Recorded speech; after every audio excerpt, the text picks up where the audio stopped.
Boa noite a todos, sejam todos muito bem-vindos ao nosso evento aqui do Conselho Regional de Economia do Paraná.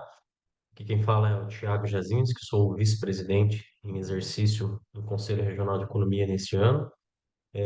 Dou as boas-vindas a todos os participantes aqui, né, para tratar de um tema tão relevante, eh, tão polêmico, né, tão discutido atualmente, que é a questão da reforma tributária. É um evento que está sendo promovido pela Comissão de Capacitação Profissional do Conselho. E hoje nós convidamos aqui um economista bastante especializado na área, né, que é o economista Nicolas Duarte Rosa. E quero agradecer desde já a presença do Nicolas, uma pessoa brilhante, conhece muito da área e já acompanhei ele aí em outros eventos. Então, obrigado, Nicolas, né? Obrigado pela participação, obrigado a todos os participantes.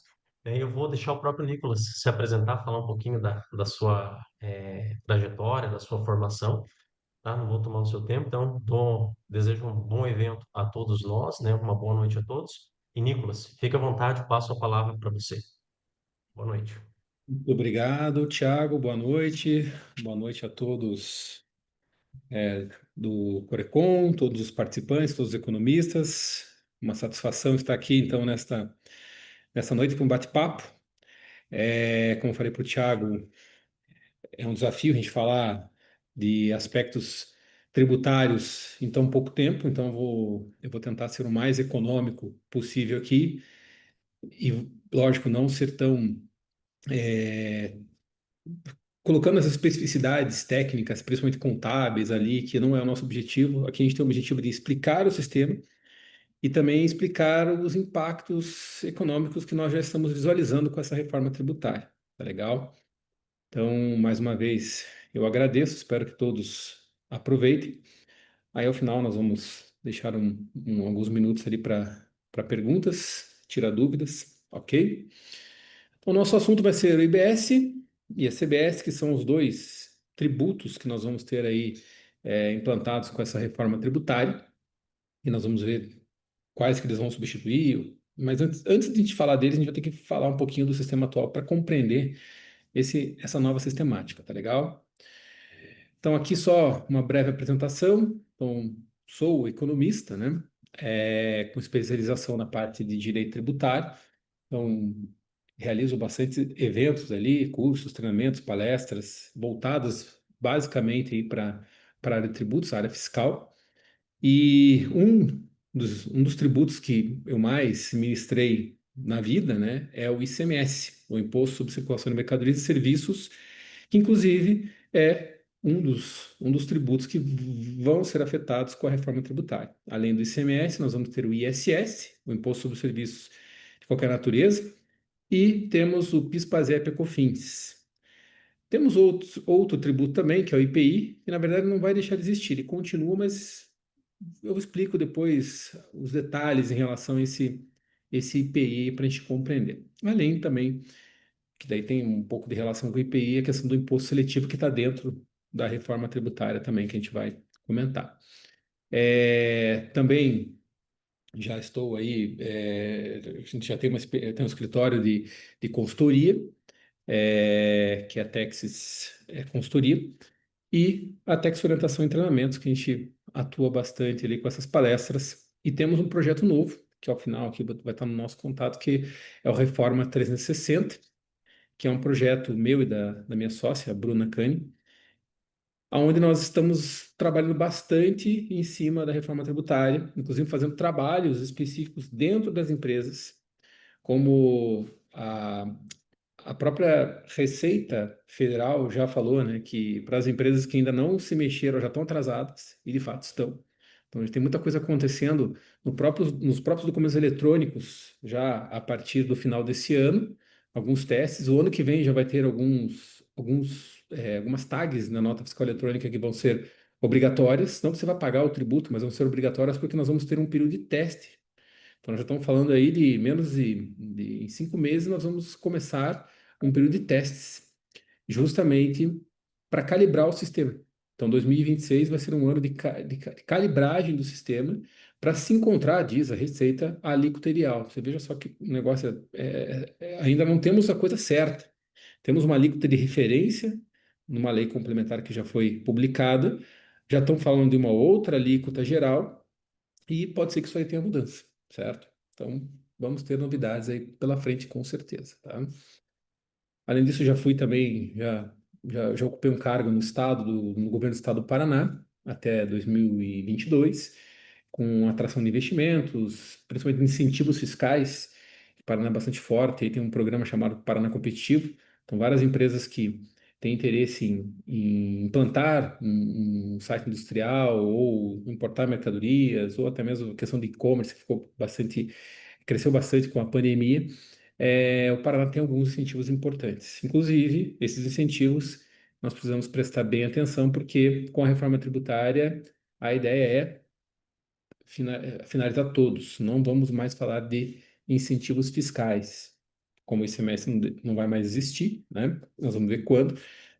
Isso aí também cai por terra. Então, é um detalhe bastante importante, econômico, que as empresas precisam avaliar. Muitas não estão prestando atenção, dando a devida atenção, porque muitas só sobrevivem a partir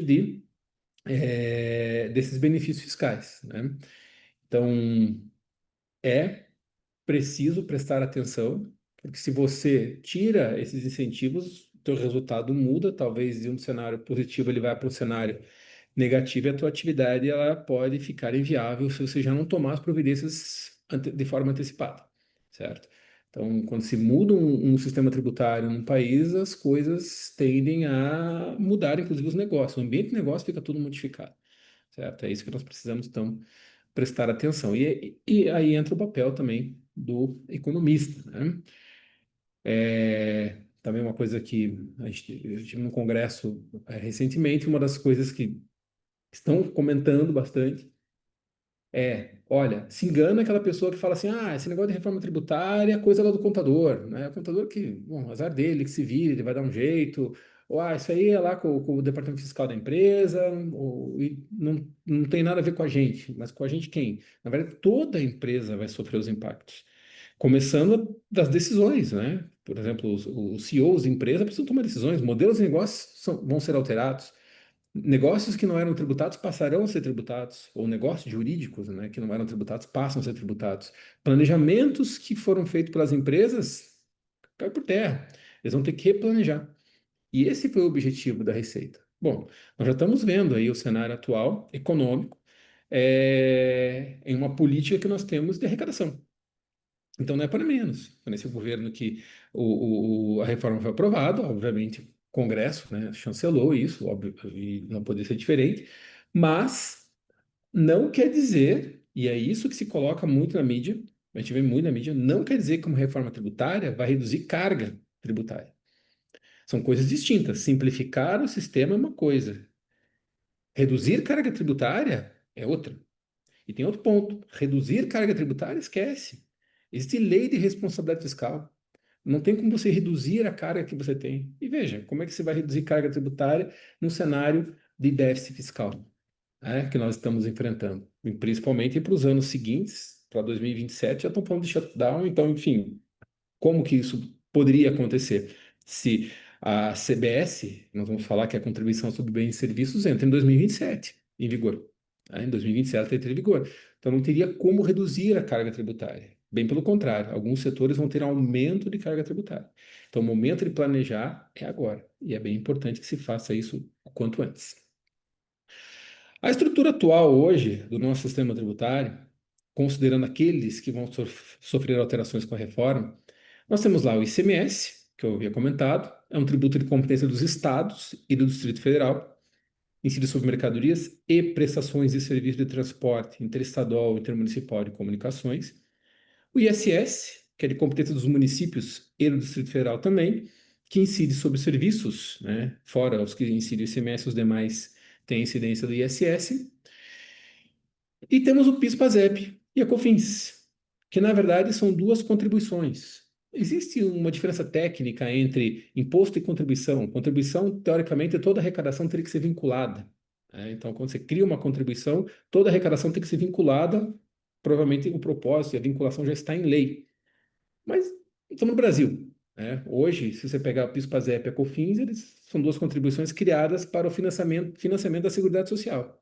Só que no fim das contas ele acaba entrando no bolo geral, né, da arrecadação da União, e a finalidade que se destina ela já fica totalmente é, sem nexo, né? Então, infelizmente, isso acontece no nosso país.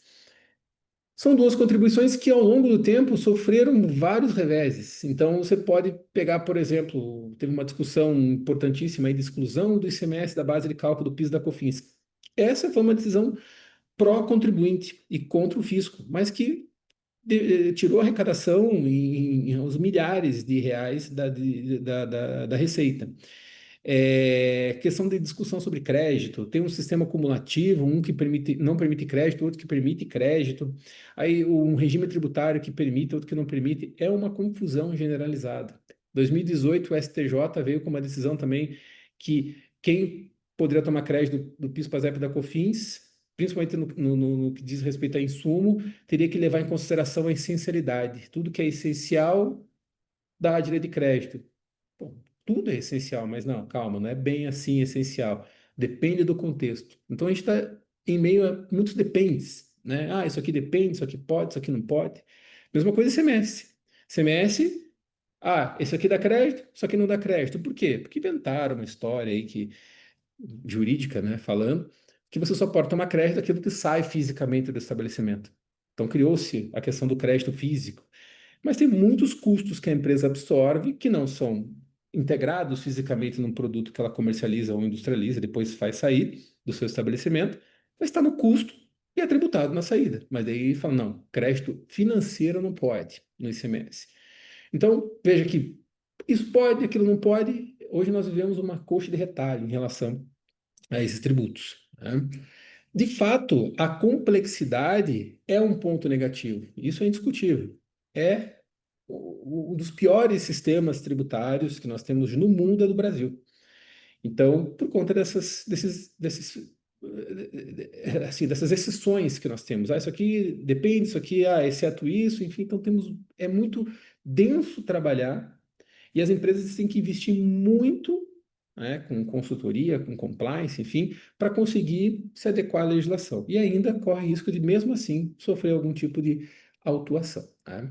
Muitas alíquotas. Então, nós temos um sistema bastante complexo, com muitos desafios. E aí acaba que lá na ponta os contadores vão ter esse problema e muitas vezes aqueles que vão fazer lá o desenho financeiro, né, a engenharia financeira da empresa precisam conhecer isso aqui, aí a gente inclui economistas, administradores, enfim, porque do contrário você pode fazer um cálculo errado e condenar a empresa a um resultado inesperado. Tá legal? Os tributos, então, que nós vamos ter mudança são justamente esses: o ICMS, o ISS, PIS/PASEP e COFINS, certo? O que vai acontecer? Ou, na verdade, o que começou a acontecer e o que vai acontecer agora, né? Na verdade, nosso sistema tributário, ele é um sistema que, de fato, está ultrapassado, tem muita complexidade e sempre foi assim. Na verdade, em 1988, com a Constituição Federal, quando nós tivemos, então, a última adequação do nosso sistema, já em seguida, em 95, já tinham discussões em relação ao sistema tributário. Ações diretas de inconstitucionalidade, dizendo que os tributos colocados não poderiam ser por isso ou por aquilo. Então, tem muitas demandas judiciais relacionadas à parte tributária. Como eu falei, exclusão desse método da base de cálculo do PIS da COFINS, daí já vem a reboque, a exclusão do ISS da base também, as próprias contribuições da sua base. E isso tem um outro ponto, porque além de você ter o tributo, ainda cria uma forma de cálculo complexa. Então, por exemplo, o ICMS, o PIS, PASEP e a COFINS, eles, na hora de você formar um preço, você precisa colocar o tributo para dentro do preço. Não é igual quando você vai para fora do país, vai para os Estados Unidos, vai para a Europa, enfim, que você tem qual é o valor do produto? São US$ 100. E qual que é o tributo sobre o consumo? É 10%. Então você vai ter lá o valor dos produtos 100, o valor lá do tributo sobre o consumo 10%, você vai ter um valor total de 110. Simples. Aqui no Brasil, quando você fala que você tem um produto, custo, margem de lucro do empresário, e você tem lá, por exemplo, 18% da alíquota, vou botar 12, que no Paraná não é 18, é 19,5, mas para ficar mais fácil a conta, vamos colocar 12%. Então, se você tem 100 e você fala que 12% é ICMS, você não vai ter 12 reais de ICMS devido. Não, porque você tem que colocar o ICMS para dentro. Então você tem que pegar lá, para colocar o 12% dentro da base, tem que fazer o cálculo lá, 1 menos 0,12, pega 0,88, 100 divide por 0,88, vai dar mais ou menos ali R$ 136, alguma coisa, mais ou menos isso. Então, daí, em cima dessa base, você aplica os 12. Então, ele não vai dar, ele não vai dar 12, ele vai dar 13,60, por exemplo, né? Mesma coisa o PIS e COFINS.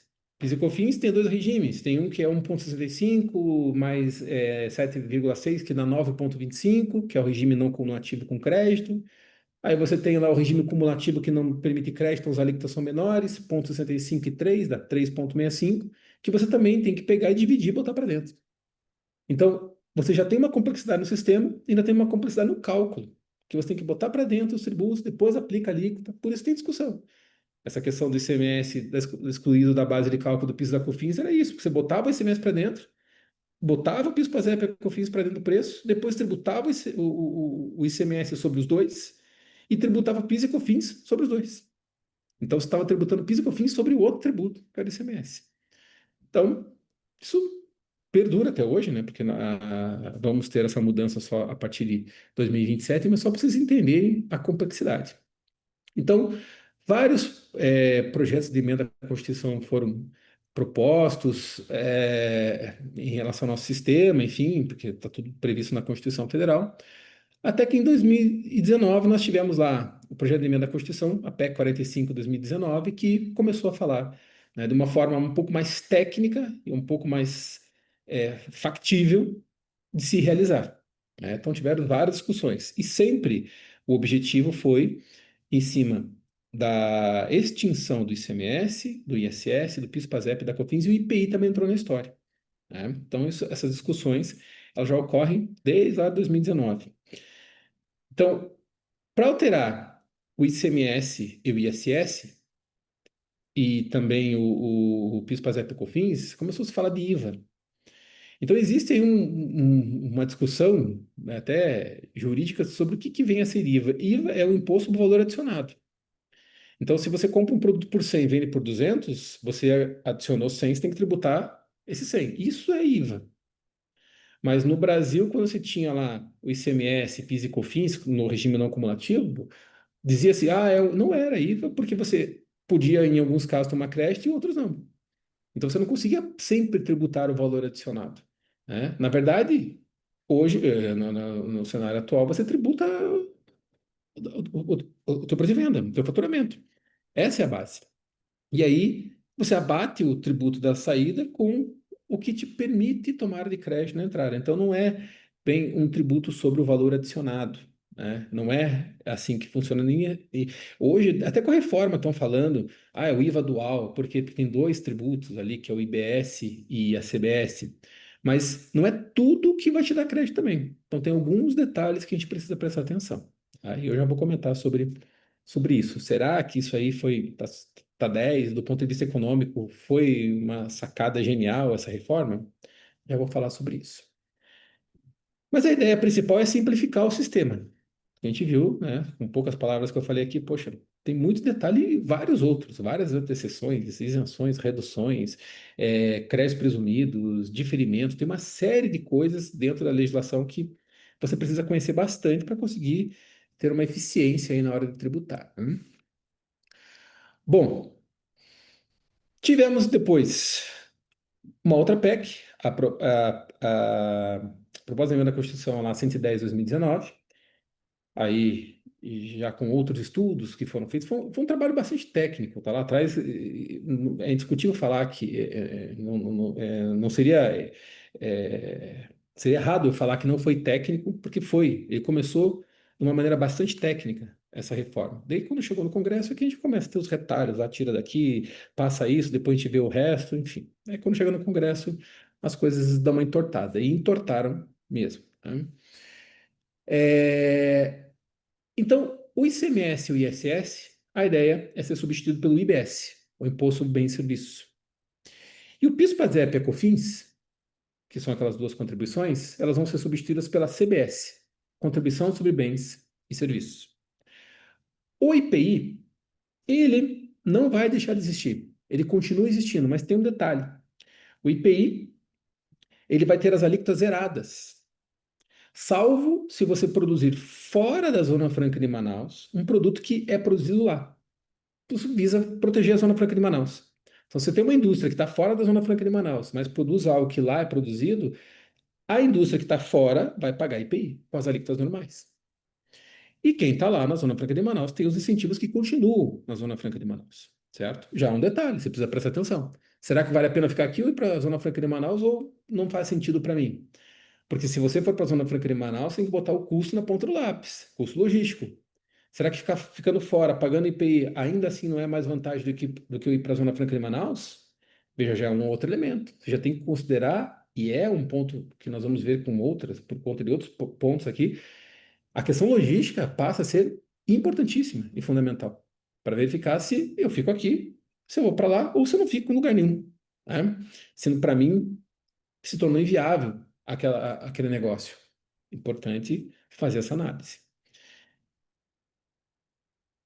Desta PEC, então, nós tivemos a concretização da reforma, através da emenda à Constituição a 132 de 2023, e hoje nós temos ali a Lei Complementar 214 de 2025. Então, veja, isso já foi colocado na Constituição, já temos uma lei complementar. Então, para aquelas pessoas que falam assim, não, isso aí ainda vai mudar, isso aí vai acontecer alguma coisa lá na frente, não vai sair. Veja, já tem lei complementar, já estamos em processo de regulamentação, muito adiantado. A Receita já investiu pesado na fiscalização, em alguns instrumentos digitais de fiscalização. Então, assim, eu acredito que isso não volta, certo? É uma realidade. Pode ser que tenhamos alguns ajustes, um ajuste ou outro, mas está na Constituição e está na lei complementar. Então, nós já temos até data, né, para que iniciem os testes, como eu falei, em janeiro de 2026, e também em 27 já, em 26, né, vão ter os testes, em 27 já entra a CBS, porque a CBS, sob o estilo PIS e COFINS, ela é uma contribuição também de competência da União, certo? O IBS ainda vai demorar para entrar. O IBS, ele vai passar, né, porque ele vai ser gradual. Então, em 2029 é que nós vamos começar a reduzir o ICMS e o ISS, e essa parte reduzida do ICMS e ISS passa a ser o percentual que nós vamos ter que tributar do IBS.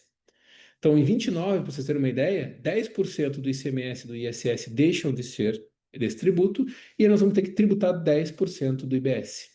Em 2030, 20%. 2031, 30%. 2032, 40%. Em 2033 é que nós vamos ter a extinção completa do ICMS e do ISS, então nós vamos passar a ter o IBS pleno, ok? Esse período, gente, vai ser terrível, terrível, principalmente para aqueles que deixarem as coisas para a última hora. Porque nós vamos trabalhar com dois sistemas. Então, aquelas empresas, indústria, comércio, ou prestadores de serviços que são tributados aí por ICMS, pelo ISS ali, eles vão ter que trabalhar com o sistema atual, com a redução trazida a partir de 29 desses tributos, e vão ter que trabalhar com o sistema novo. Vai ser um desafio até para formar preço, porque vai ser o cálculo que eu falei para vocês, bota para dentro aqui, tá, ok, e o outro não é por dentro. O outro é igual nós vemos fora, e em outros países, em que você tem o percentual, aplica-se sobre o valor da operação do serviço e você tem o valor do tributo. Então, olha a importância de um bom planejador financeiro, porque você vai ter que entender disso para poder precificar. Do contrário, vai fazer bobagem, com certeza. Você não vai saber nem o que está fazendo, se você não mergulhar e entender esse negócio aqui, tá? O objetivo, como eu falei, é a simplificação e a neutralidade. Quando se fala de simplificação, a ideia é, ao invés de ter exceções, esse crédito não pode, esse aqui pode, a ideia era que tudo desse crédito. Então, nós não vamos mais ter regime que nem no PIS e na COFINS, que um permite crédito, outro não permite. Tudo permite. Vamos ter exceções. Temos situações que eu não vou poder tomar crédito, trazidas pela legislação. Por exemplo, bens de uso pessoal lá não vai dar direito de crédito para a empresa. Carro que você compra lá para a empresa, para o sócio usar, para o vendedor usar, provavelmente não vai dar direito de crédito, não vai dar direito de crédito. Então você precisa avaliar. Mas a ideia é fazer com que você não tenha várias situações, várias alíquotas. A alíquota vai ser é, única, né? Pelo menos a ideia é essa, né? Ou pelo menos ela vai ter uma alíquota de referência única que você vai ter que seguir. E a neutralidade vai fazer com que incentivos que você possuía em alguns estados deixem de existir. Então, como a alíquota vai ser geral, todo mundo vai estar na mesma possibilidade de concorrência. A ideia é essa. Então, não importa se você está no estado que nem hoje, poxa, eu tenho um estado que a alíquota do ICMS é 12% e na outra é 19,5%. Ah, então lá é mais vantagem. Ah, quando você faz operações para o Norte e Nordeste, você tributa 7%. E quando essas mesmas regiões tributam, vendem alguma coisa para cá, tributa 12. Então você não vai mais ter essas diferenças. A carga vai ser a mesma para todos, a alíquota vai ser a mesma. Vamos ter exceções, alguns segmentos que vão ter reduções, não poderia ser diferente, mas a neutralidade tem a ver com isso. Então, aquilo que nós ouvíamos falar de guerra fiscal, que um Estado dava incentivo para você ir para lá, aí o outro retalhava e levava as empresas para cá, que ocorre hoje, Santa Catarina, Paraná, Espírito Santo, Minas Gerais, isso tende a acabar, porque não vai mais ser permitido esse tipo de benefício fiscal, tá legal? São as chamadas também subvenções para investimento, que é outro tema. Então, quando você recebe um incentivo da esfera de governo, isso contabilmente representa uma receita, que não era tributada nem pelo imposto de renda e nem pelo PIS, PASEP e COFINS, mas aí veio, né, algumas mudanças, né, na legislação e passaram a tributar isso. Aí tem discussões no judiciário sobre isso, porque como é que você pode, um Estado dar um benefício e aí vem a União e, pô, deu esse benefício, então agora eu quero receber uma arrecadação em cima disso aqui. É esse cenário que a gente vive hoje, certo? Acabando o incentivo fiscal, acabando essas benesses, isso também tende a deixar de existir. Agora, um ponto importantíssimo econômico aqui em relação a esse sistema atual, tá? O nosso sistema tributário, ele é conhecido mundialmente por ser regressivo. O que que significa? Significa que, por mais que você tenha produtos com alíquotas diferentes, que hoje isso acontece com o ICMS, acontece com o IPI, em virtude de um princípio que é chamado de seletividade, quanto mais essencial um produto, menor tem de ser a carga tributária, até porque as cestas de consumo, né, popular devem chegar de uma maneira mais acessível às pessoas, né, à população. Então você tem essas alíquotas diferenciadas, mas não é para tudo. Então, mesmo que você tenha isso, se você, por exemplo, for comprar um produto que a alíquota dele é 18 e você colocou 18 para dentro do preço, como eu mencionei para vocês, imaginar que o preço final desse produto é lá R$ 1.000. Eu tenho uma renda de R$ 1.000 e a pessoa que está do meu lado tem uma renda de R$ 3.000. Nós vamos pagar a mesma carga tributária, só que com capacidades contributivas distintas. Isso torna o sistema regressivo, porque você está tendo a mesma carga tributária, só que com capacidade diferente. E isso não vai mudar com essa reforma, gente. Isso não muda com essa reforma. Então a gente vê muito discurso aí político, principalmente agora, o cenário está quente, né? Que taxação daqui, taxação dali, precisamos arrecadar, IOF, enfim, não, porque veja, nós precisamos tributar o rico, tributar não sei o que. Gente, nós precisaríamos ter feito uma reforma melhor. Aí sim, fazendo o que faz os países desenvolvidos que tributa a renda. Aí você consegue fazer com que a principal fonte de arrecadação no país seja a renda. A tributação tem que correr na renda. Pega os Estados Unidos, qual que é o tributo mais representativo? É o chamado income tax lá, que é o imposto de renda. Então, quem tem uma renda maior, paga mais imposto. Por isso que o consumo fora agora, né, com as políticas do presidente atual dos Estados Unidos, que vão resultar, talvez, num aumento de carga sobre os produtos ali, até a tributação sobre o consumo mude por conta disso, mesmo que indiretamente, quando ele importa lá e aumentando as tarifas, isso vai representar um aumento de custo para o país, mas ainda assim o imposto de renda é o carro-chefe. Aqui no Brasil, quais são os tributos? que representam a maior fatia da arrecadação. ICMS é o maior tributo que nós temos no Brasil, PIS, PASEP, COFINS, tudo tributo indireto, tributo que incide sobre o consumo. Essa reforma que institui o IBS e a CBS não muda nada. Vai continuar tributando o consumo. Então, aquele que ganha 1.000 vai pagar a mesma carga e talvez agora seja pior, porque antes nós tínhamos benefícios fiscais que poderiam até, de certa forma, equalizar. Em regiões menos desenvolvidas, você dava algum tipo de benesse e conseguia equalizar isso. Agora, se o sistema é neutro, você vai ter pessoas com capacidades diferentes, contributivas, pagando a mesma carga tributária. Do ponto de vista econômico, é péssimo isso. Na verdade, está regredindo, certo? Regredindo. Pode ter simplificado, porque, como eu te falar, estamos aglutinando o ICMS e ISS em um só, que é o IBS. As obrigações acessórias vão ser menores. A simplificação, eu acredito que vai cumprir o seu papel. Agora, dizer que o sistema tributário novo, com essa reforma, ele mudou drasticamente, ficou maravilhoso e que isso vai ter uma representação, vai ter um reflexo econômico positivo, tenho minhas dúvidas. Tenho minhas dúvidas. Não, o sistema continua sendo regressivo. Esse é um ponto bastante importante, tá? Bastante importante. Então tá aqui, né? Como eu falei, ICMS e ISS passa a ser IBS, vão ter incidência ampla sobre qualquer operação, seja com mercadoria, seja com prestação de serviços. Então, aí também tem um ponto importante, porque hoje nós temos alguns fatos, alguns negócios que não são tributados. Com a mudança, tanto o IBS como o CBS passam a ser tributados por operações que são onerosas ou não onerosas. A CBS e o IBS vão ter as mesmas bases. A diferença é que um substitui ICMS e ISS e o outro substitui PIS, PASEP e COFINS, certo?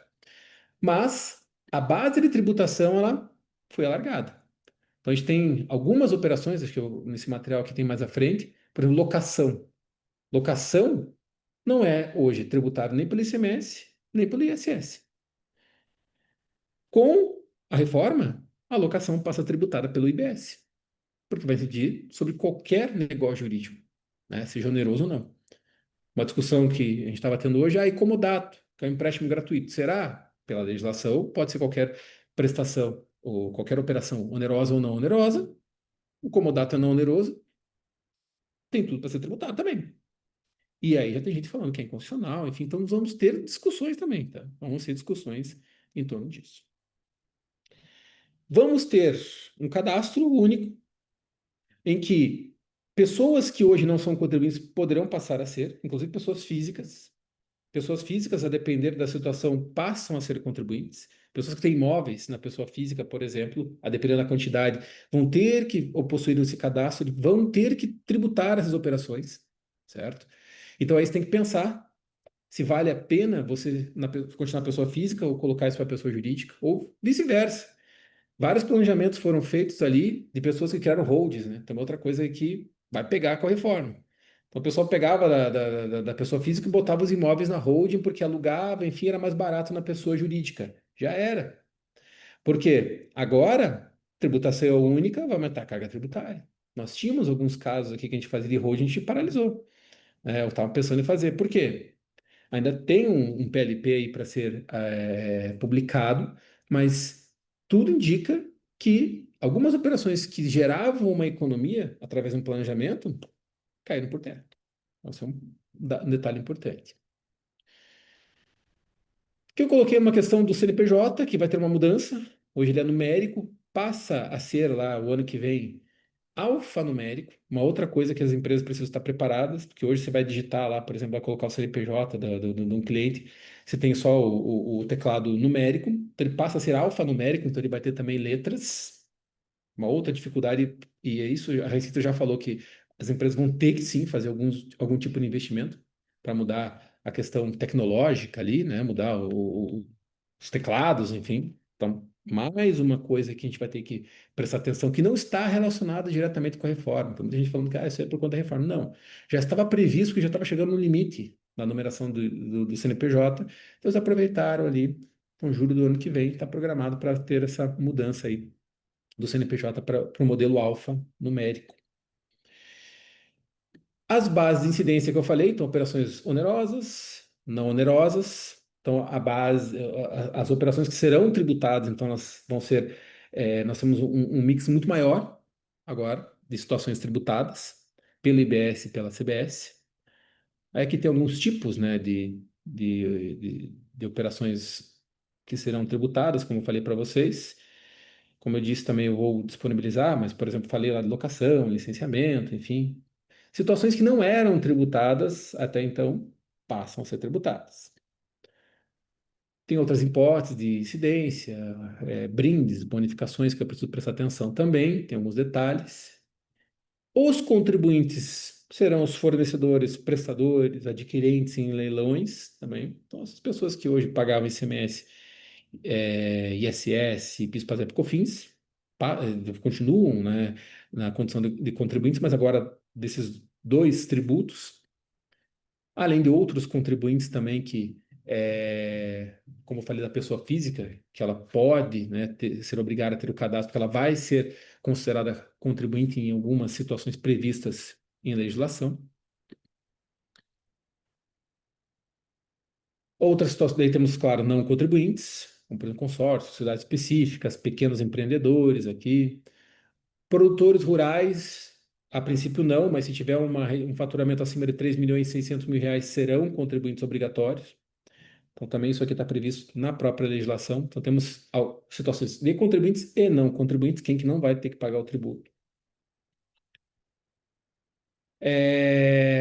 Situações que não vai ter incidência, relações de trabalho, transferência de mercadorias entre estabelecimentos da mesma empresa, operações societárias, por exemplo, que não vão ser tributadas, rendimentos financeiros, distribuições societárias. Algumas situações específicas a lei complementar tratou tirando fora do campo de incidência, como já existe hoje.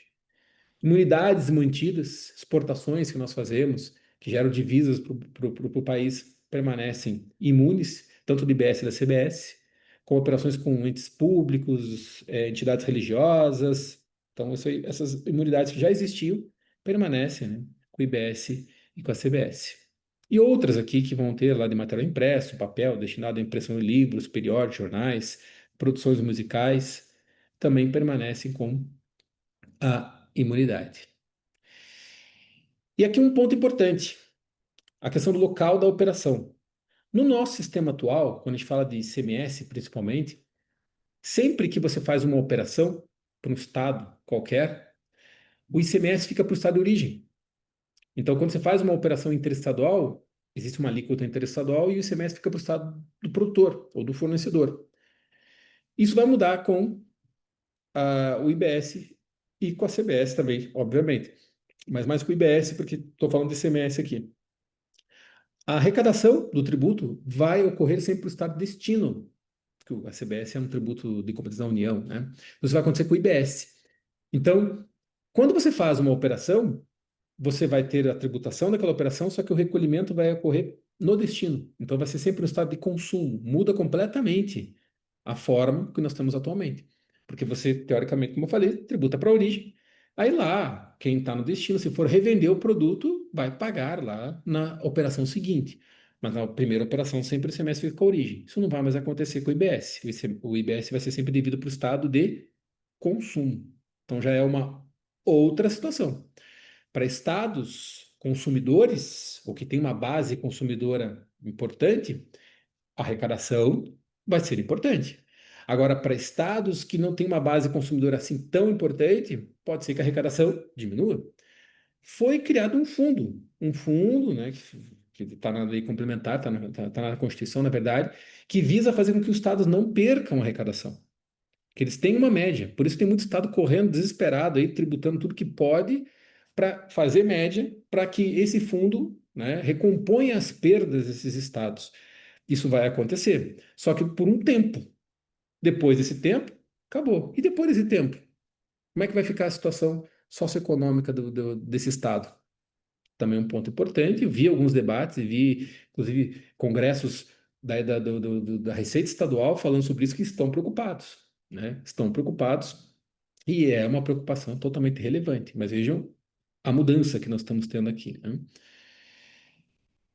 É, E é isso para qualquer operação que você faça, tanto operações ou prestações também, né, que você acabe fazendo prestação de serviço de transporte interestadual, começando no estado e indo para o outro, o IBS vai ser devido por estado de destino final da mercadoria.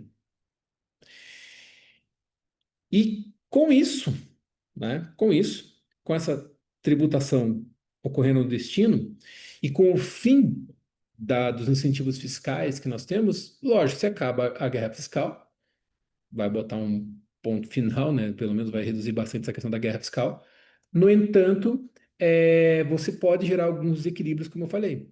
Tem muitas empresas que hoje sobrevivem através de incentivos. Então, essas perdas dos estados, que eventualmente elas vão possuir, vão ser recompostas por esse fundo que foi criado. E a mesma coisa vai acontecer com as empresas.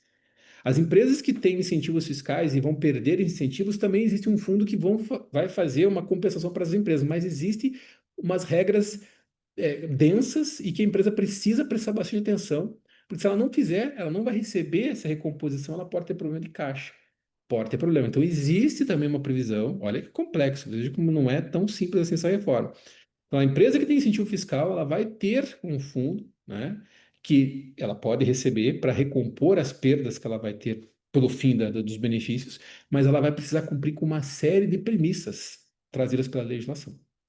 Então, é importante a empresa já começar a prestar atenção nisso, porque se ela tem isso e é relevante, tem que começar já a pensar, né? Do contrário, fatalmente ela vai ter problemas lá na frente, né?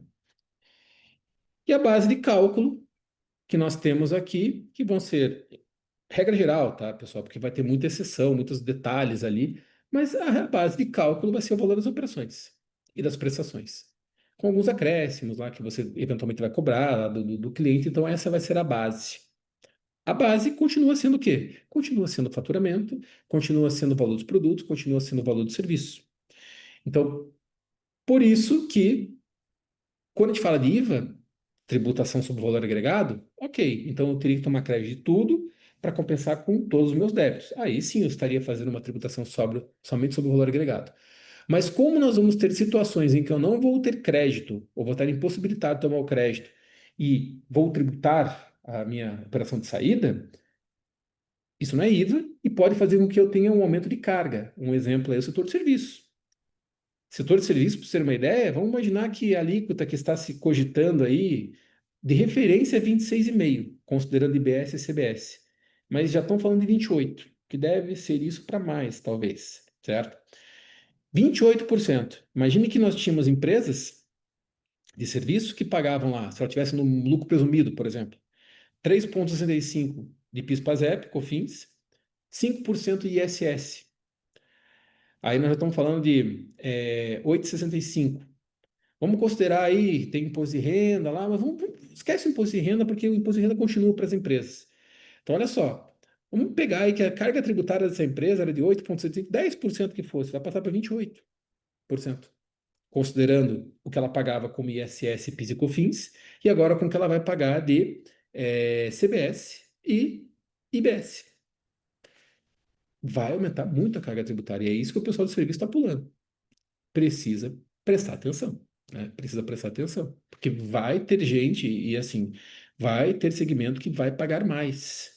Tem segmento que pode ser que pague menos, porque vai tomar crédito e tudo que vai comprar vai ter o direito. Agora, tem segmento que não tem crédito ou que não vai poder tomar crédito por algum motivo, talvez tenha uma carga tributária aumentada. Então, precisa fazer um planejamento, tá?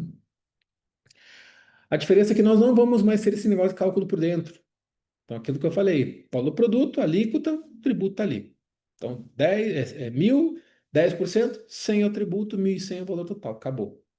É isso que vai acontecer. 1.000, 28%, o tributo lá é 280, ponto. Não tem que botar lá para dentro. Esse cálculo por dentro não vai mais existir com IBS e CBS. Exclusões. Então, não vamos mais ter aquelas discussões, o tributo que vai para dentro. Então, os próprios tributos não fazem parte das suas bases. O IPI, para quem tributar, não entra na base. Descontos eu vou poder abater. Então, eu tenho situações que melhoram a hipótese quantitativa, a base de cálculo aqui do tributo, certo? É bem melhor do que da forma que nós temos hoje, né? Mas tem suas complexidades aqui. Melhor de um lado, que é a simplificação, mas nós estamos falando de outras repercussões que podem fazer diferença lá na frente. Aqui também ele fala do ICMS no período de transição, né? O IBS e o ISS, que também não vão fazer parte da base de cálculo desses novos tributos, IBS e CBS. Então já está previsto isso também na lei complementar. Algumas situações vão ser tributadas a valor de mercado, principalmente operações entre partes relacionadas, empresas que têm operações entre si, um grupo econômico, por exemplo, que fazia operação daqui, dali, com valores subfaturados, já tem previsão de valor aplicado a preço de mercado. Então, já tem uma possibilidade de arbitrar a base de cálculo, então eu não vou poder colocar a base que eu quiser. Então, é um ponto importante também, principalmente para os grupos econômicos que trabalham com com operações entre partes relacionadas. Empréstimos, por exemplo, que uma fazia para a outra, que antes não eram tributados, pode ser que passem a ser tributados aqui. E óbvio, se for identificado aí qualquer tipo de subfaturamento, a Receita tem, como atualmente existe, vai continuar existindo, a possibilidade de arbitrar essas bases, né? As alíquotas, como eu comentei, muito embora a gente tenha lá a possibilidade dos municípios e estados criarem as suas alíquotas, que isso está previsto, isso deve acontecer, por isso o 26 vai ser um ano importante para calibrar, vai ter muita discussão em relação a essas alíquotas, porque os estados têm a autonomia, os municípios também. Nós temos uma alíquota de referência, que hoje está colocada na Lei Complementar 214, que no máximo a alíquota geral, somando IBS e CBS, chegaria a 26,5%. 26,5% é o que está previsto na Lei Complementar, certo? Considerando IBS e CBS em conjunto. Mas nós temos aí, né, já discussões avançadas, trazendo a carga já para 28%. Estão considerando 9,3% de CBS, da contribuição sobre bens e serviços, e o IBS, 18,7%. Então já está se trabalhando e já estão fazendo cálculos, né, simulações considerando essa carga de 28%. E há aí rumores que pode ser que isso aí aumente. Tá? Hoje estamos nesse cenário. De lei complementar é 26,5%. Sabe? Mas já, todo lugar que você fala, comenta, o pessoal está falando já do 28% aqui. Então, essa história de gente entregando aí, já falando, olha, eu já tenho a calculadora exata, precisa que você vai ter, não é bem assim, tá? Ainda vamos ter algumas modificações. Então, tem que tomar bastante cuidado. Então, 25, temos aí várias mudanças, questão de documento fiscal eletrônico, várias adequações. E 26 começa o período de testes. 27 entra a CBS em vigor, pleno. Acabou o PIS e COFINS em 27. Então tá perto. E aí em 29 é que nós começamos o período de transição do ICMS e do ISS para o IBS, conforme eu falei para vocês. Vamos ter alguns segmentos com regimes diferenciados. Então, o que que é isso? Alguns segmentos vão ter reduções. Então, aqui eu citei alguns setores para vocês terem conhecimento, né?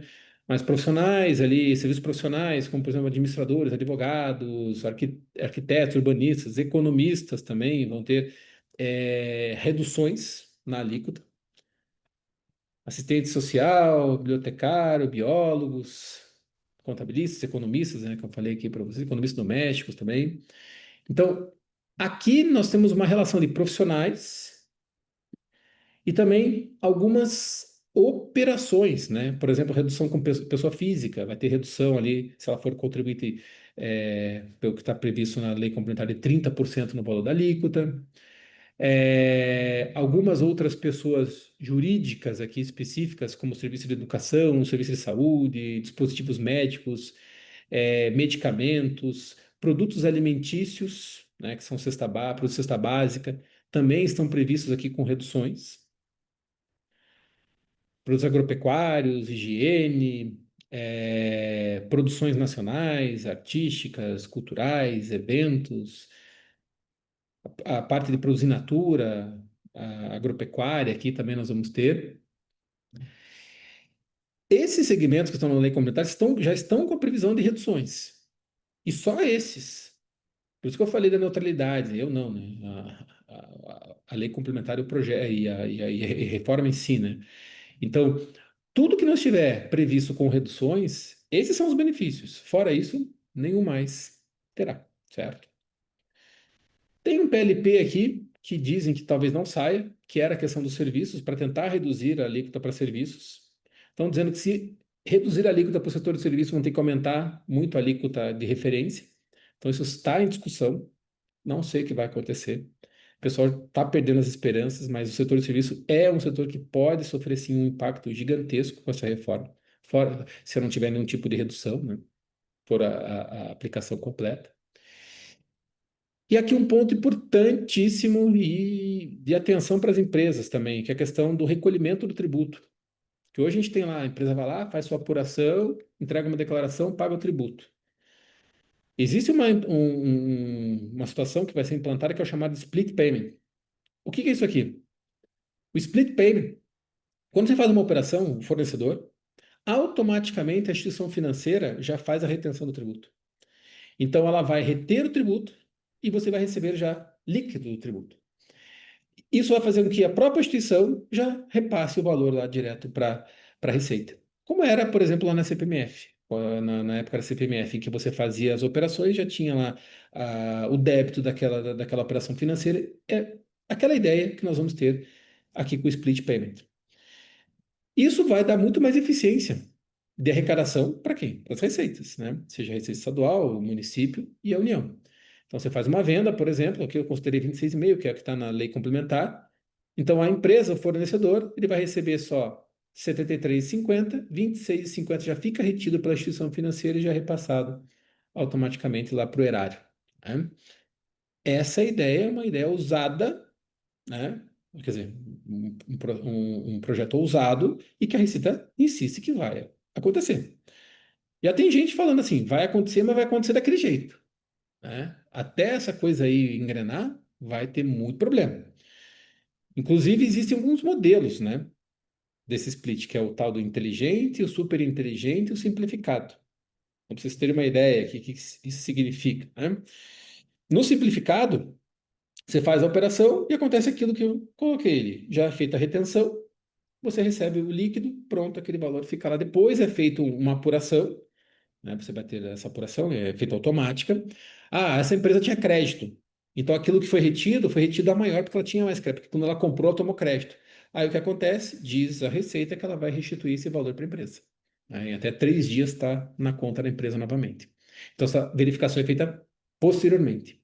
Isso no split simplificado. No inteligente ali, né? Desculpe. No super inteligente, já é feito automático isso. Então você faz uma operação de venda. O próprio sistema já faria lá a verificação. Ó, essa empresa aqui do Nicolas tem crédito. Ele tinha que pagar 10 aqui nessa operação de venda dele, mas ele tem 20 de crédito, então não precisa reter. Então já pega, paga o valor bruto para o Nicolas, inclusive com os 10, porque a gente já vai bater esses 10 aqui, o valor dele, que ele tinha crédito de 20. Ele já faz o abatimento, ele fica só com crédito de 10, mas ele recebe, em vez de receber os 100 menos os 10, 90, ele vai receber o 100 integral. Então é feito já uma análise tanto da receita com a instituição financeira e o fornecedor. Então, já é feito ali mesmo toda essa checagem. Isso aqui que eu acho, posso queimar a língua, mas é difícil acontecer imediatamente. O inteligente é o que a Receita vai empurrar à força isso aqui, provavelmente ela faz, que é mais fácil. E depois a gente dá um jeito de apurar, o que tiver que devolver, devolve, enfim, mas depois. E tem o simplificado que alguns segmentos já vão ter um percentual. Ah, essa empresa tem uma carga tributária de tanto, entre o crédito dela e o débito, ela tem lá, por exemplo, uma carga de 15. Então, existem alguns segmentos, no varejo isso vai acontecer, ele já vai fazer uma retenção por essa carga tributária média. E depois é feita uma apuração para ver se a média estava certa, se você tem que pagar alguma coisa adicional, ou se é preciso devolver alguma coisa para você. Projeto ousado, lembrando que em alguns países da Europa isso não deu certo, né?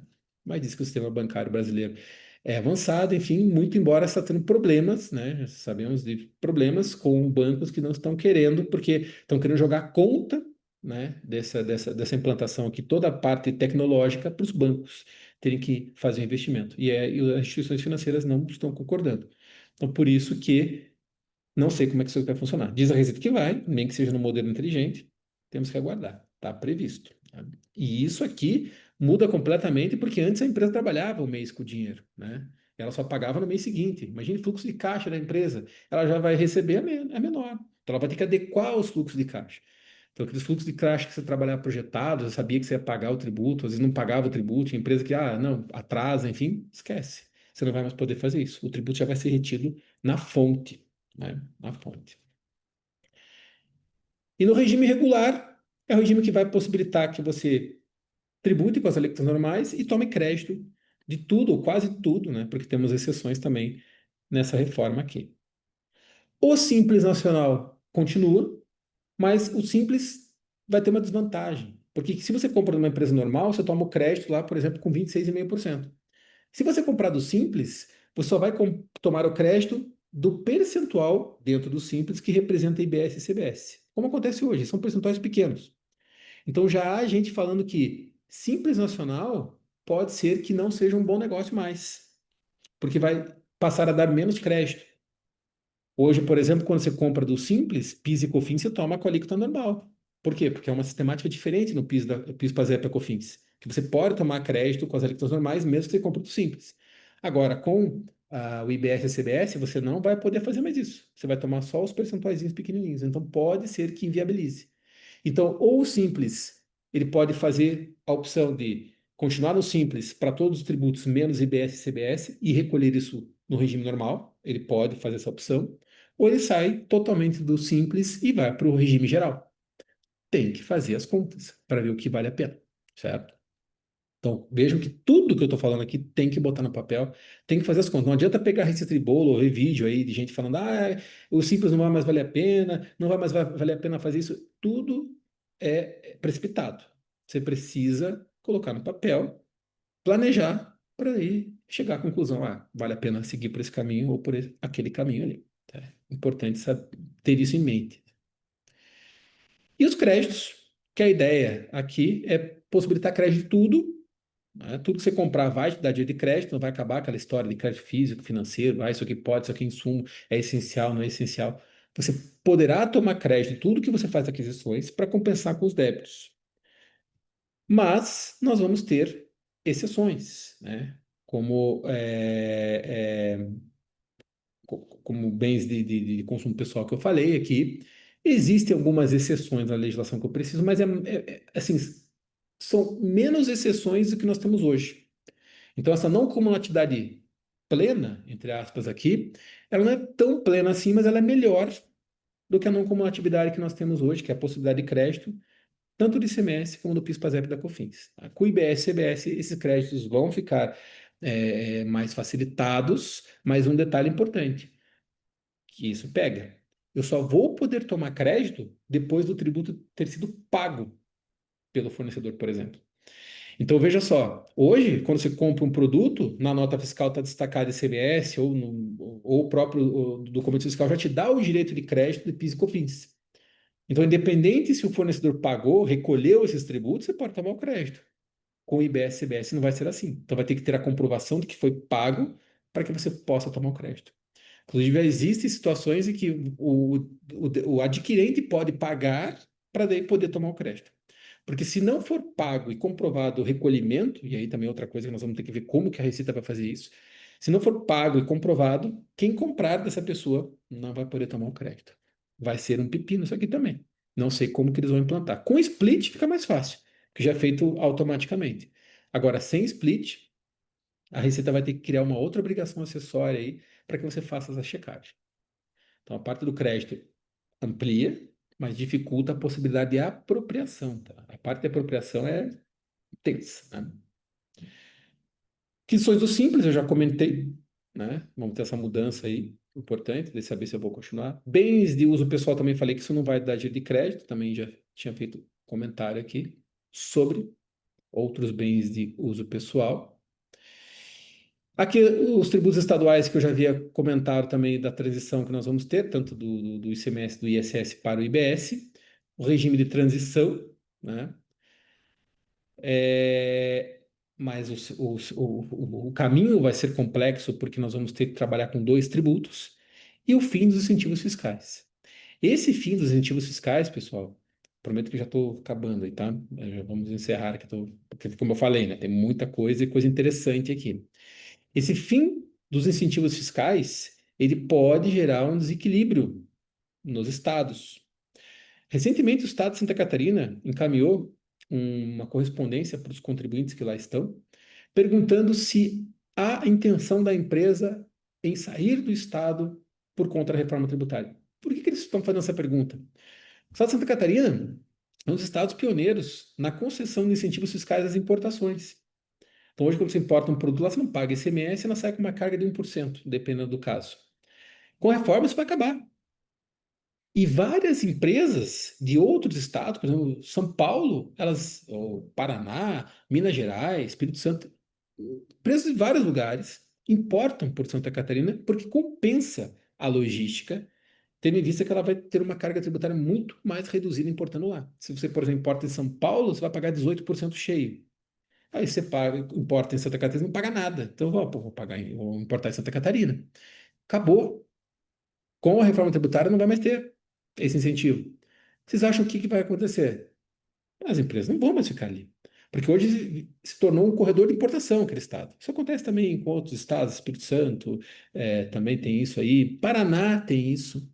Paraná tem isso. Paraná tem um programa Paraná Competitivo, muita gente não sabe. Você pode importar aqui e zerar o ICMS também. Mas assim, isso vai acontecer a partir de 29, reduzindo 10, 20, 30, 40 até 2032. 33 é que você não vai ter incentivo nenhum. Também não adianta falar assim, então não vou atrás de incentivo fiscal mais, porque vai acabar? Vai acabar em 2033. Você tem que ir atrás do incentivo agora, para aproveitar o máximo, porque de fato lá na frente vai acabar. E quando acabar, essas empresas que estão nos estados só para aproveitar o incentivo, elas vão voltar. Recentemente, também, nesse congresso que eu estive participando, o pessoal está falando que o BTG Pactual está aí com fundos imobiliários comprando todo ali, estão fazendo aquisições de barracões, galpões ali na entrada do estado de São Paulo, porque já estão sabendo que várias empresas vão voltar para São Paulo. Porque não compensa, se a carga tributária que eu vou ter na importação em São Paulo é a mesma de Santa Catarina, por que que eu vou ficar lá, não sei quantos quilômetros de distância? Eu vou voltar para São Paulo. Então, provavelmente vai ter um desequilíbrio ali, vai ter, talvez, o pessoal que trabalha, você pega ali na Itajaí, Navegantes, vive daquilo ali praticamente das importações. Isso vai acabar. Então, pode ter um desequilíbrio socioeconômico também nessas regiões, né? Por conta do fim desses incentivos fiscais aqui. E aí, vale a pena também você prestar atenção e ir atrás, né, daquelas compensações que eu falei, porque você, se está lá, vai continuar no estado que você tinha benefício e não terá mais, você tem que ir atrás de uma compensação. Existe a possibilidade, mas você tem que ter um trabalhinho para se adequar às normas. Tá legal?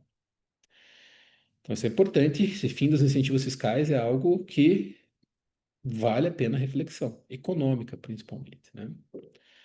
A transição, já falei, né? Aqui, então, trabalhar com os dois regimes, sistemas vão ter que estar bem adequados, sistemas de gestão das empresas, importantíssimo que estejam.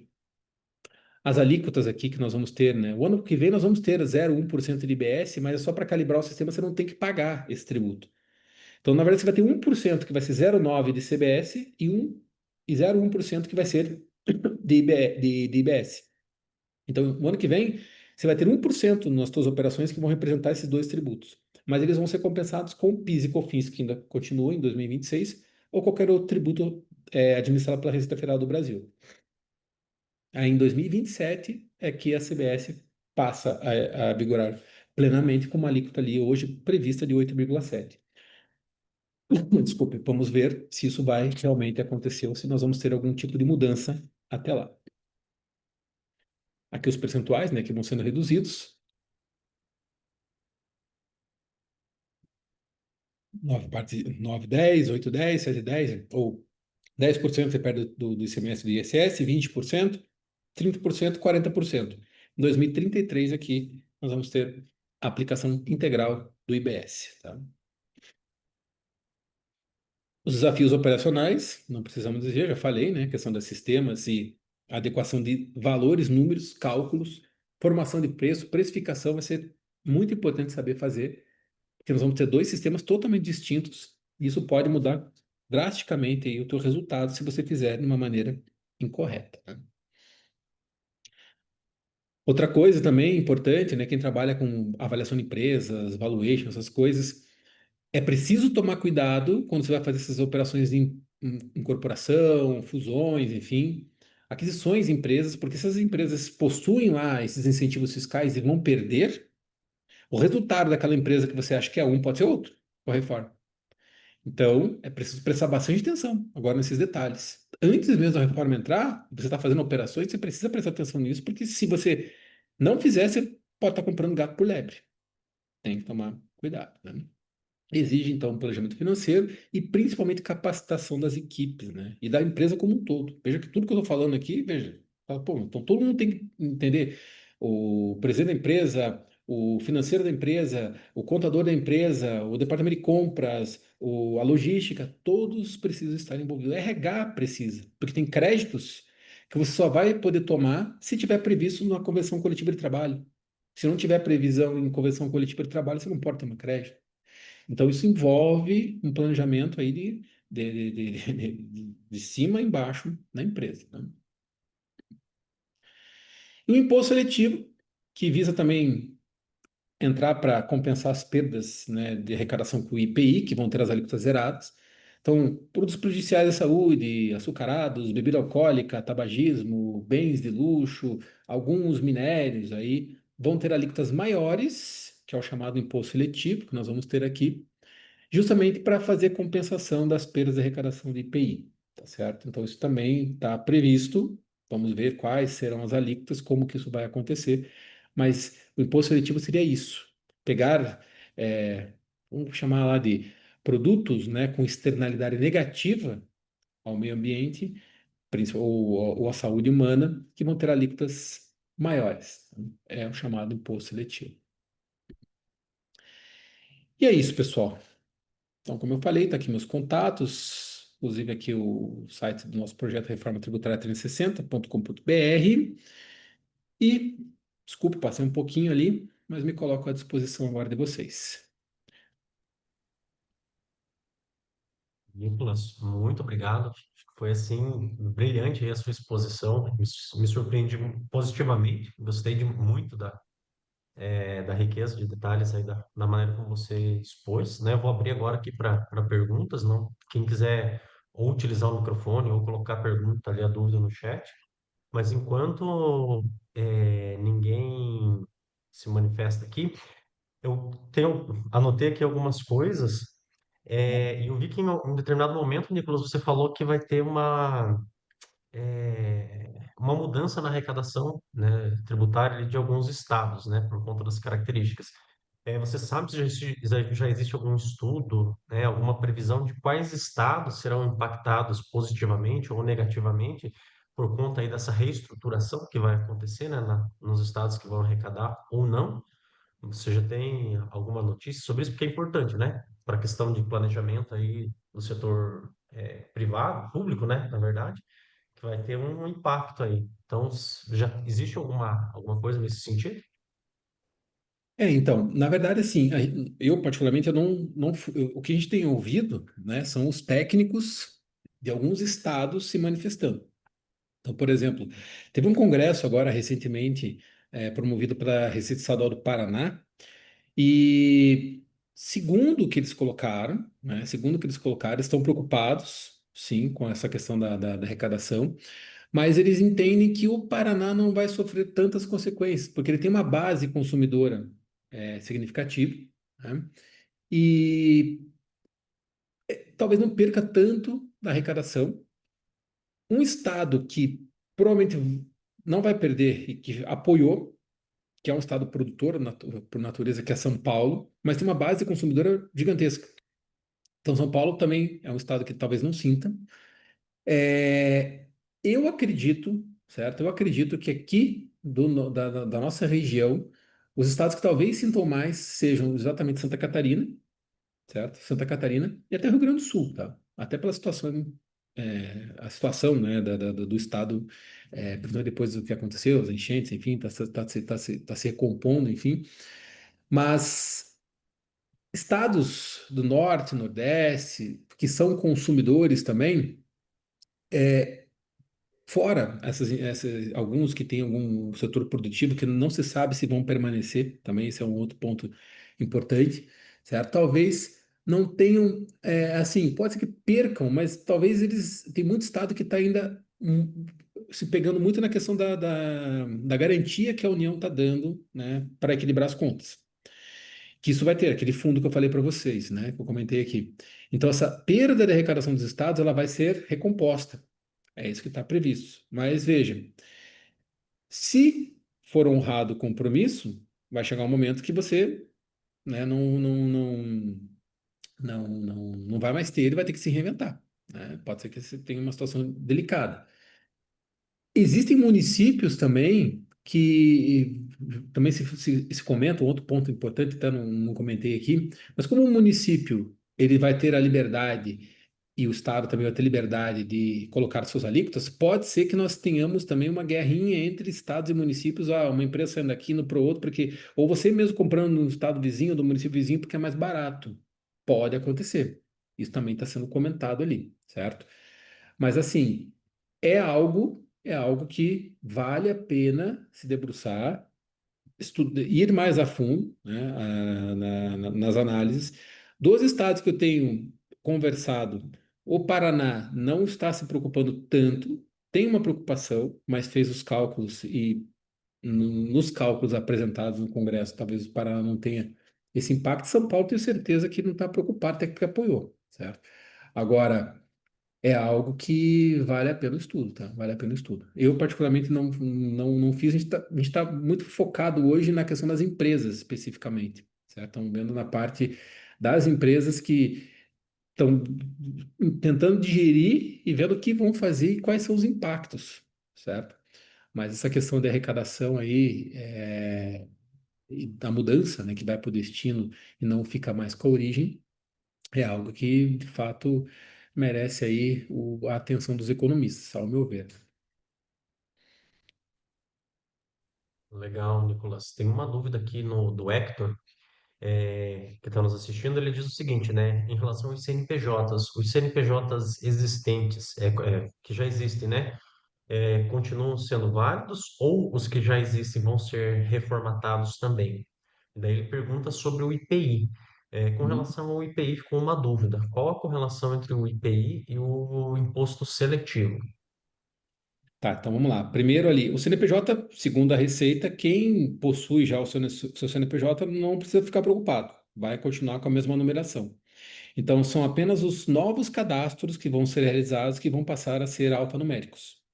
Então, não vai ter mudança para aqueles que já têm o seu CNPJ, bonitinho, continua normal, certo? Até porque, como eu comentei, não tem a ver com a reforma, isso tem a ver com, estava chegando perto do fim, né, a numeração dos cadastros o Cadastro Nacional da Pessoa Jurídica.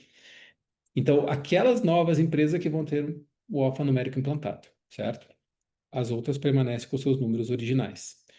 E sobre a correlação do IPI com o imposto seletivo, não é que eles estão diretamente correlacionados, é que o IPI, como eu disse, os produtos, né, vai ter lá, vai permanecer o imposto sobre produtos industrializados, vai ter legislação, tudo certinho. Mas os produtos vão ter as suas alíquotas, existe uma tabela chamada de TIP, né, Tabela de Incidência de Produtos Industrializados, as alíquotas vão ser zeradas para todos os produtos, e com isso, obviamente, você vai perder uma arrecadação, perderia uma arrecadação. Tendo em vista essa perda de arrecadação, o imposto seletivo ele tem duas funções, né? Ele vai visar tributar produtos ali de externalidade negativa e aproveitar para recompor as perdas que você teria com o IPI. Se ele vai para zero e não vai mais existir o IPI, o imposto seletivo faria essa compensação, mas não estão relacionados. Ele só está dizendo, foi criado para fins de recompor as perdas que você vai ter da arrecadação com o IPI, haja vista que as alíquotas serão zeradas, salvo para aqueles produtos, como eu já mencionei, que vão ser produzidos fora da Zona Franca de Manaus e que tenham essa produção lá. Daí vão ter as alíquotas normais. Então, se tem uma indústria lá na Zona Franca de Manaus que fabrica o produto X e você vai fabricar esse mesmo produto X fora, você vai ter a alíquota normal do IPI aplicada sobre a saída dos seus produtos industrializados. Então você não vai ter a redução para zero. Você vai pegar a alíquota padrão do imposto sobre produtos industrializados ali. Legal, obrigado, Nicolas. Uma dúvida que eu anotei aqui é a seguinte, quando que vai estar 100% concluído, implantado, né? Porque você comentou bem logo no início da sua fala que ainda algumas mudanças, alguns adendos aí na legislação vão ser feitos aí até que se fixe, né, as alíquotas padrão, digamos assim, né, que não vão ser alteradas futuramente. Quando que isso vai estar, assim, 100% concluído, essa reforma aí, 2026, 27? Veja, a CBS ela vai entrar em vigor em 27. Então, o ano que vem, a gente já tem que ter uma definição em relação à alíquota da CBS. Tá? Se vai ser essa, vai ser aquela, qual que vai ser. Eu acredito que o ano que vem a gente já tenha isso. A regulamentação, na verdade, da reforma tributária, segundo o que a gente vem acompanhando ali, inclusive a minha sócia Bruna ali, acompanha todos os dias todas as movimentações, ela tá para sair já, tá? Ela já está no, vamos dizer assim, está no finalmente. Então, acredito que a regulamentação deve sair, sai ainda em 25. A regulamentação ainda vai sair em 25. Aí nos próximos meses provavelmente sai. Com essa regulamentação, provavelmente a gente já tenha algum norte, certo? Talvez até as alíquotas já vamos ter, enfim. 26, 26, nós vamos ter, segundo palestras da Receita Federal do Brasil, o ano de para calibrar o sistema. O que que eles querem fazer? Por que que aquele 0,1% de IBS mais 0,9% de CBS, que vai ter 1%, né, de todas as operações, vai aparecer na nota fiscal eletrônica? E isso é importante para quem trabalha em emissão de notas, empresas. A nota fiscal eletrônica já tem as notas técnicas com as tags, né, com os campos para o IBS e CBS, que você vai ter que preencher obrigatoriamente a partir do próximo ano. Por que que você vai ter que preencher? Porque a partir da movimentação e com essa alíquota de calibragem de 1%, vai ser possível, nas palavras da Receita, você fazer mensurar, né, o volume de operações e, com base nisso, você definir efetivamente a alíquota de referência padrão final, certo? Então é provável que a gente só tenha a alíquota de referência padrão, até porque os estados, municípios ainda também vão fazer as suas ponderações em relação às alíquotas, depois da regulamentação, obviamente. Então eu acredito que em 26 a gente já tem isso de uma maneira um pouquinho mais palpável. Mas assim, palpável para a CBS. Pode ser que ainda tenhamos discussões, porque o período de transição para o IBS ainda é um pouco mais longo, pode ser que nós tenhamos algumas outras modificações e discussões ainda em 27, 28 até 29, quando começa esse regime de transição aí dos ICMS e ISS para o IBS, porque esses aí nós vamos depender aí dos estados, dos municípios definir essas alíquotas, né? Porque vejam, tem alíquota de referência, mas os estados e municípios podem definir alíquotas próprias. Isso está previsto também na lei complementar. Vamos ver como é que isso vai acontecer. Eu tenho uma outra pergunta aqui, Nicolas. Como que você vê a adequação das empresas aí nesse meio tempo, né? Ou até que isso seja implantado 100%, em termos operacionais mesmo, né? Porque a gente vê que no Brasil aqui muitas vezes as empresas deixam para a última hora e muitas têm muito problemas de gestão mesmo, né? De gestão financeira, de organização nas empresas. Como é que você vê essa dificuldade aí, né? Você, inclusive, que trabalha na área, como é que você vê essa adequação das empresas nesse sentido, né? Porque vai mudar muita coisa, né? Então, como é que você vê essa questão? Olha, sendo bem objetivo, e isso, na verdade, é também um recado, né, para empresas, profissionais da área, sejam contadores, sejam economistas, sejam administradores. O que a gente percebe é que nós temos empresas de grande porte, inclusive foi semana passada, retrasada foi listada teve uma lista de empresas que vão participar de um projeto piloto. Elas que vão fazer os testes. Então já estão lá listadas, vão fazer os testes para IBS, CBS, vão começar fazendo voluntariamente isso, né? Estão lá listadas. São grandes empresas que podem investir vão investir em tecnologia, vão investir em inteligência artificial, vão investir em uma série de coisas, certo? Vai ter investimento. Mas são empresas com uma realidade totalmente diferente. do grande, né, mix de empresas que nós temos no nosso país. O que que eu vejo? Estas empresas não estão preparadas. A maioria não está preparada. Por uma questão cultural também, certo? Uma questão cultural. Veja, tem ainda empresa que parou lá no passado e se fala de nota fiscal para a empresa, meu Deus do céu. Deu nota fiscal, que é isso? Aqui a gente não pega nota, aqui a gente não vende com nota. Gente, empresa que faz isso está lascada, está ferrada, não tem o que fazer. O cerco já está fechado hoje. Com o IBS, CBS, esquece, não tem mais espaço. E outra, por que que você vai ter a mesma cabeça se você comprando, por exemplo, um produto sem nota, você não toma crédito? Então qual que é a vantagem? Né? Se você vende um produto sem nota e o cara te paga com Pix lá, por exemplo, pô, a Rede está vendo aquela operação. Com o split, está vendo aquela operação. Foi feita aquela operação. Tá, e cadê o documento fiscal? Ele vai vincular isso. Então, assim, estas empresas que têm essa cultura, ou elas vão ter que se adequar para continuar, ou elas estão fora, sendo objetivo, né? E direto, estão fora. Veja, eu trabalho na área há alguns anos. A gente tem momentos da história, né, que a gente vê que muita gente ficou no caminho. Uma delas foi quando começaram aí essas notas fiscais eletrônicas, declarações eletrônicas, os SPEDs da vida, lá, enfim. Teve profissional de contabilidade que falou assim: não, tá louco, isso aí é muito complexo, estou fora. Saíram. E empresa que não se adequou, morreu. Esse também é um divisor de águas, certo? E o que a gente percebe é que daí tem muito empresário falando assim: não, mas tem as eleições ali, né? Daí vai vir outro presidente, talvez, e outro presidente vai mudar isso aí, essa reforma vai cair. Tá na Constituição, gente. Tá na Constituição, tem lei complementar. A Receita investiu muito pesado. Não volta. Uma coisa eu garanto para vocês: em 27 a CBS está rodando. Isso eu posso garantir, porque é de competência da União. Então, assim, aquelas empresas que não estão preocupadas, não estão indo atrás, não estão estudando, agora, olha, vou te dizer, essa semana, algumas empresas começaram a nos procurar, pessoas procurando treinamento, pessoas querendo saber mais sobre o assunto. Por quê? Talvez agora a ficha está caindo, mas a minha percepção, muitas sequer sabem, a gente sabe, tem empresa que às vezes pergunta, eu falo, sabe, da reforma. Não, a reforma tributária é só em 2033. Tá, mas 2033 é o ICMS e o IBS que deixa de existir.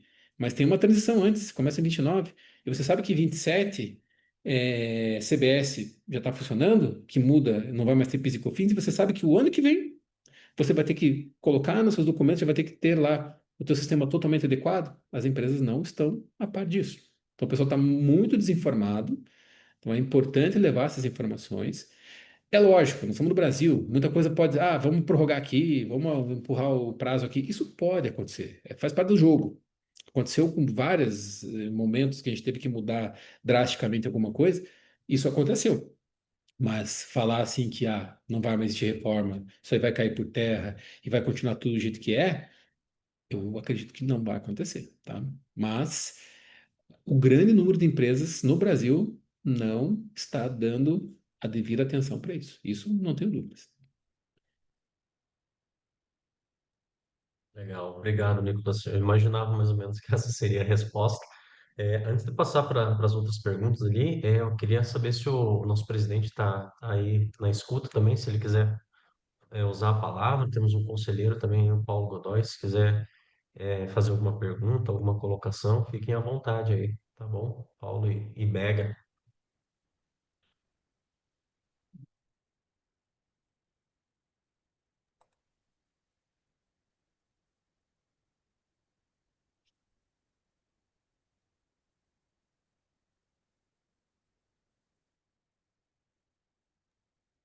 Tem uma pergunta aqui no chat, se o Nicolas puder responder rapidamente, né? Pergunta do Fábio. Ele diz o seguinte: em relação ao Código Tributário Nacional, ele está muito defasado ou não para a implementação das novas regras? Veja, os princípios constitucionais tributários e o próprio CTN, né, que é o Código Tributário Nacional, ele é uma lei ordinária, mas ele tem status de lei complementar. Então, ele complementa a Constituição os princípios que lá estão permanecem. Então, quando você fala lá de anterioridade, quando você fala de que é você não poder cobrar o imposto no mesmo exercício, tem só no exercício seguinte, por exemplo, estou trazendo alguns pontos, tá? Ou a noventena, que tem agora 90 dias, enfim, tudo isso permanece, tá? Então, isso aí vai se comunicar com os dois novos tributos que nós temos, o IBS e o CBS, certo? Então, assim, o Código Tributário Nacional em si, ele está adequado. Ele está lá com as suas regras, premissas, permanece, certo? Então, não vejo prejuízo da entrada do IBS e do CBS falando, ah, não, mas o Código diz diferente. E lá o que fala de ICMS você ignora, deixa de existir, ISS é a mesma coisa. Pode falar de contribuições, mas as contribuições da União lá na turma do PIS/COFINS cai por terra. Então, enfim, não vejo interferência do Código Tributário Nacional com a implantação desses novos tributos. O que eu critico, e aí eu estou fazendo uma crítica como economista mesmo, certo? Porque tem várias críticas, vários comentários. Você pode fazer um comentário como jurista, você pode fazer um comentário como contador, e você vai fazer um comentário como economista. Vários contadores estão vendo oportunidades aqui. O pessoal que está ávido falou: Poxa, isso aí vai bombar, né? Porque eu vou ter que dar. Vai ter muito trabalho? Vai. Se você conseguir capitalizar isso, oportunidade, né? Jurista nem se fala, porque da mesma forma que nós tivemos a vinda do IBS, CBS, que simplificou, tem uma série de pontos que são assim, no primeiro momento são inconstitucionais. Então, provavelmente vai ter discussões no judiciário.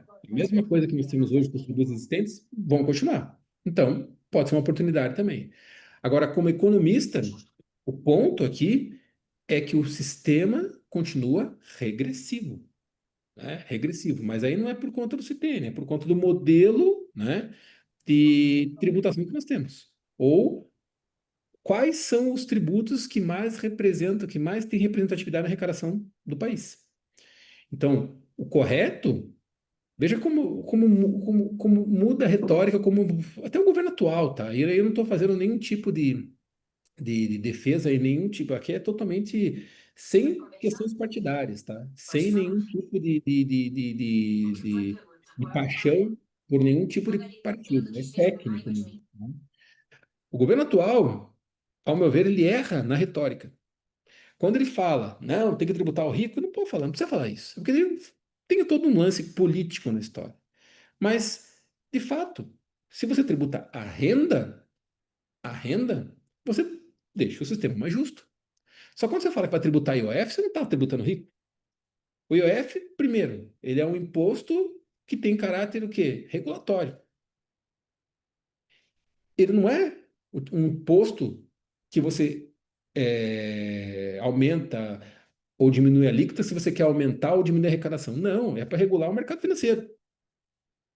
Então, existe tributos que têm uma natureza fiscal e tem os tributos que são chamados extrafiscais. E o IOF é extrafiscal. Então, você não tem intenção de arrecadar com ele. Então, aumentar IOF, a alíquota de IOF, ainda com essa retórica, isso que é absurdo. Ainda você chega no noticiário e fala assim, nós estamos aumentando a alíquota do IOF porque nós precisamos fechar o rombo, né, da arrecadação aqui para reduzir o déficit. Gente, isso é um absurdo. Isso é inconstitucional, total inconstitucional. Tanto é que o STF, assim, ficou meio em cima do muro, mas fez a decisão acertada. Falou, não dá, isso aí está errado. Mas também estava errado um decreto legislativo do Congresso para derrubar um decreto executivo que é prerrogativa do presidente da República. Os dois estão errados. Veja que os dois, nós estamos vivendo um momento, gente, que os dois lados estão errados e isso está afundando nossa economia. Então, tá, assim, o CTN não é o problema, o problema é tudo, né? A forma como você está conduzindo, trazer uma reforma que vai aumentar talvez a arrecadação da onde? Do consumo e do serviço, você só vai estar trocando seis por meia dúzia, talvez até trocando seis por quatro, porque você vai piorar o cenário tributário para muitos segmentos, como eu falei, a questão do serviço. Então você não está mudando, não está fazendo aquela mudança que precisa ser feita. Falar, ó, não, vamos agora então fazer o seguinte: é justiça fiscal que nós temos que fazer? Então temos que tributar a renda.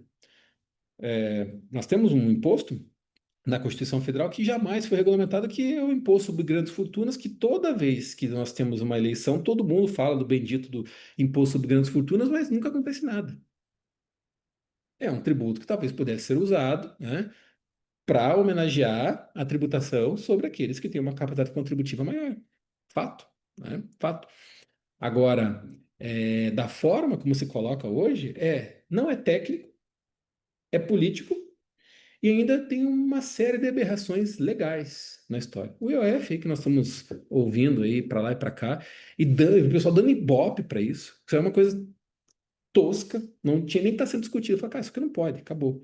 A gente fica aí, né, ouvindo e aquilo machucando ali a nossa inteligência. Basicamente é isso, né? Essa é a minha opinião. Obrigado, Nicolas. Professor É, Nicolas, eu quero cumprimentá-lo pela excelente apresentação e também gostaria de saber, para o próximo ano, a perspectiva de tributação sobre lucros não distribuídos, né? O que o senhor poderia falar sobre isso? E também em relação a ganhos de capital, se também o senhor tem algo a nos informar. Meus parabéns pela apresentação. Muito obrigado, obrigado pela pergunta também. Veja, a reforma, essa reforma que a gente está comentando aqui, então ela tem essa parte do consumo e tem a parte do imposto da renda.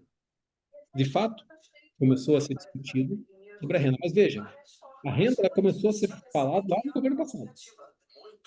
Só que isso às vezes a população como um todo é, não compreende, porque não é o presidente da República que vai falar assim, olha, agora nós vamos tributar a renda, agora tem o Congresso, tem muitas coisas que precisam de lei. Então o Congresso precisa determinar.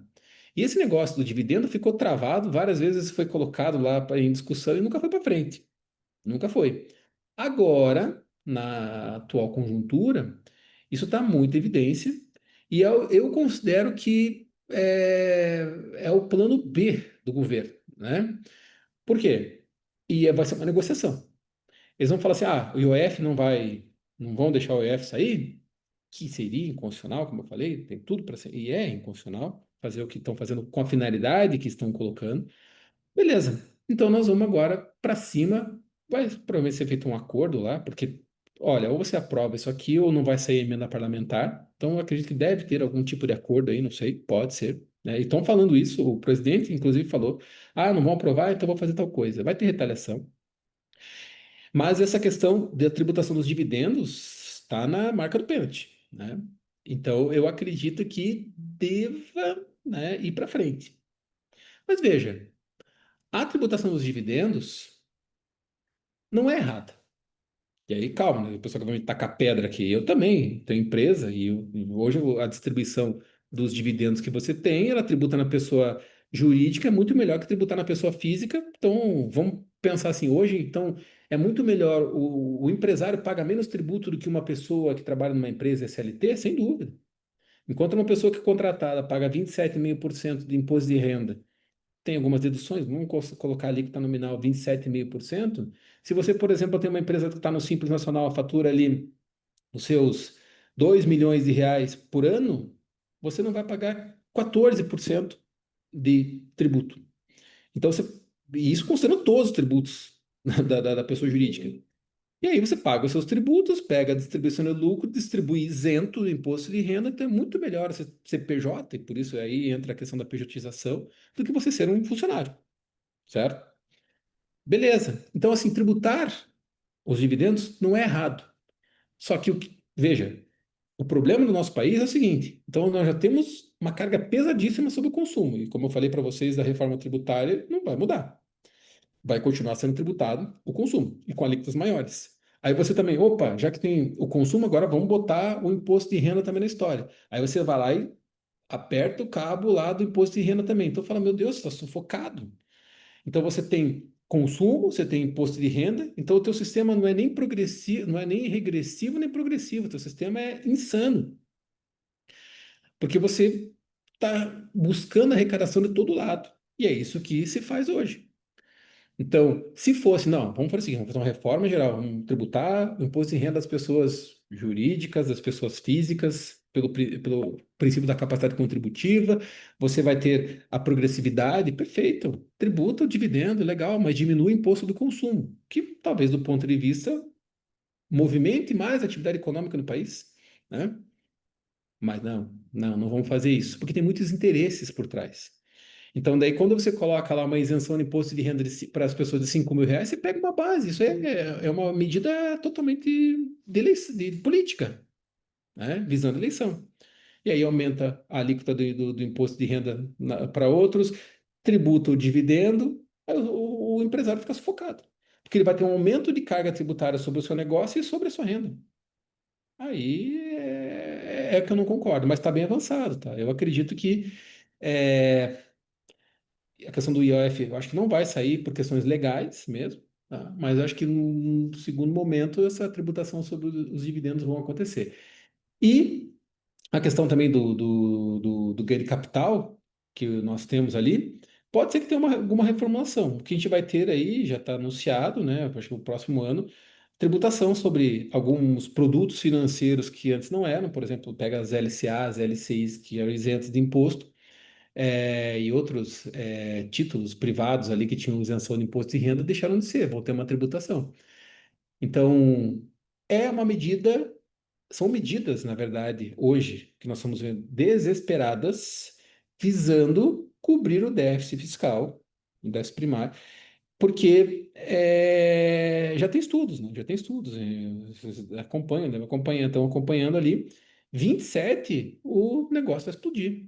Não vai ter, porque tem muita despesa vinculada que você não consegue modificar. Então você tem que ir atrás de arrecadação. E a única forma de arrecadar é aumentar tributo, só que nós já estamos pela goela, né? Já estamos pela goela ali. Então, infelizmente, eu acredito que alguma coisa na questão do imposto de renda vai sair, tá? Vai sair por conta da, de uma negociação. A não ser que eu queime a língua e gostaria de queimar e o Congresso se impõe e fala, não, acabou, não vai ter e nós vamos ter que achar outro jeito, vamos ter que cortar gasto, cortar na carne, todo mundo vai sofrer, nós, inclusive, aqui, e vamos pensar no país e na economia. Eu gostaria que fosse esse segundo cenário, tá? Obrigado, Nicolas. Respondeu aí brilhantemente também a pergunta do Paulo. Presidente Bega, eu vi que você ligou o microfone ainda há pouco. Se quiser fazer o uso da palavra aí, daí nós já vamos encerrando aí por conta do nosso tempo.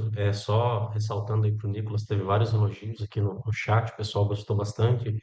Alguns pediram desculpa, falaram que precisaram sair, mas, né, de forma geral, o pessoal gostou bastante aqui e estão mandando aí os elogios para você. Tá certo? Bega gostaria de fazer uso da palavra?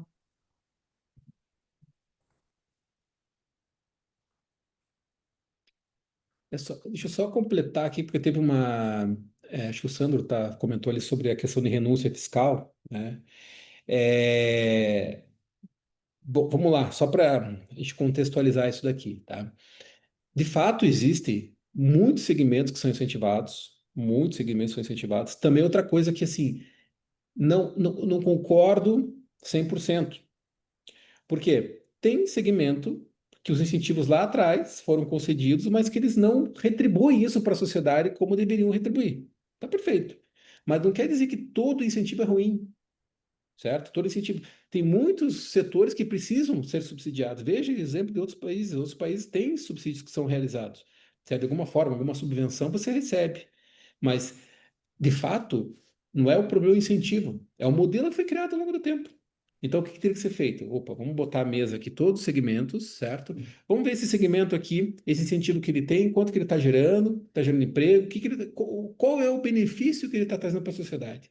E, principalmente, se aquela arrecadação ela é compatível com o benefício que, no outro sentido, o governo dá, né? Aquilo que a gente está vendo que é só para empresa, não faz sentido nenhum do ponto de vista econômico, tem que cortar. Tem que cortar. E aí eu não estou falando só de empresa, tem que cortar. Aqueles setores que são altamente lucrativos e que não são tributados, tem que tributar, sem dúvida. Mas não adianta te generalizar. Eu acho que hoje nós estamos vivendo um momento que a gente sai falando, mas de uma maneira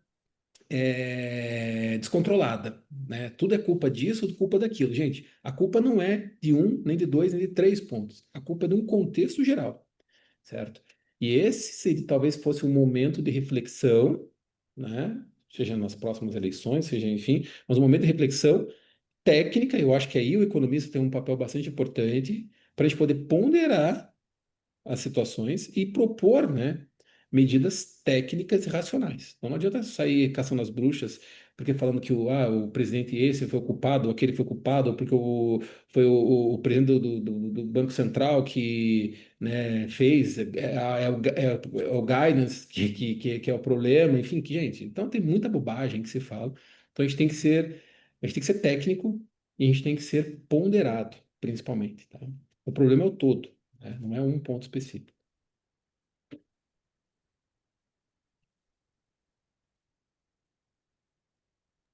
Mega, quer falar?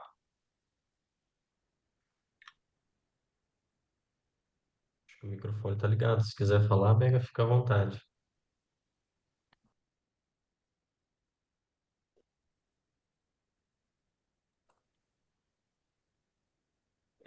Nicolas, vou te dar uns instantes aí para você fazer o seu encerramento, e aí eu gostaria que você deixasse também uma provocação aí para o pessoal, né, que tem economistas, né, talvez tenha outros profissionais também, mas uma provocação no sentido de atuação mesmo profissional, porque eu acho que é um momento, assim, é, bem importante, que vai surgir muita oportunidade, né, mas com certeza precisa de muita preparação também, porque embora a reforma venha para simplificar muita coisa, né? Eu ainda acho que tem muitos detalhes, muita coisa aí relativamente complexa, né?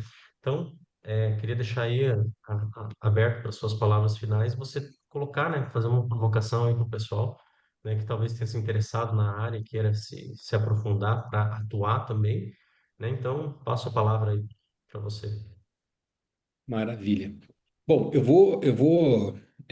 veja só, né? Eu vou colocar um pouco da minha história também aqui, porque quando eu ainda estava na faculdade, ainda cursando ciências econômicas, esse tema sempre me chamou a atenção. Tanto que a minha monografia, na época, uma monografia lá do curso, lá na grade antiga, né, de 5 anos que se tinha de ciências econômicas, a minha monografia foi sobre a carga tributária brasileira e o sistema tributário brasileiro. Então, lá atrás, estou falando de 2004, né? O problema era o mesmo. E aí, assim, o problema era o mesmo. A gente tinha um sistema regressivo, a gente tinha setor incentivado, a gente tinha inflação, a gente tinha taxa de juros. Gente, é a mesma coisa há anos aqui, né? Nós tivemos assim, uma estabilizada a partir de 1994, com o Plano Real, ok? Mas nosso país é sempre um eletrocardiograma, a nossa economia, né? Então ele está lá para cima, para baixo, para cima, para baixo, para cima, para baixo, é uma loucura, né? Então, assim, eu fui para a área tributária porque eu enxerguei muitos pontos econômicos aqui. Na verdade, tudo envolve a economia, né? Tudo. Seja a parte da microeconomia, seja a parte da macroeconomia, está totalmente ligada com a questão tributária. Porque agora nós não estamos vendo aí, e geopolítica também, né? Porque está vendo a questão, agora todo mundo viu que se o presidente vem lá e falar, vou taxar em 50% o negócio, é repercussão disso, né? É uma repercussão drástica, né? E o cara não está muito preocupado se isso vai também resultar numa retaliação que vai gerar uma inflação de custo lá, e aqui provavelmente já vai inviabilizar os exportadores de encaminhar. Tem vários, né, produtores aqui que tiveram cancelamento de encomendas de exportação por parte de adquirentes dos Estados Unidos. Então veja como isso impacta. E quando se fala, e também são termos errados, incorretos, falar, estão taxando, na verdade estão tributando. Vão tributar. O que que o Brasil pode fazer para retalhar? E vai fazer, quer dizer, deram uma segurada hoje, não sei se vão fazer. Talvez o caminho não seja retalhar, seja negociar, tentar negociar. Mas para você retalhar, você tem que aumentar o imposto de importação. Então você vai lá, aumenta o imposto de importação, comprou, importou o produto tal dos Estados Unidos, o imposto de importação vai para tanto.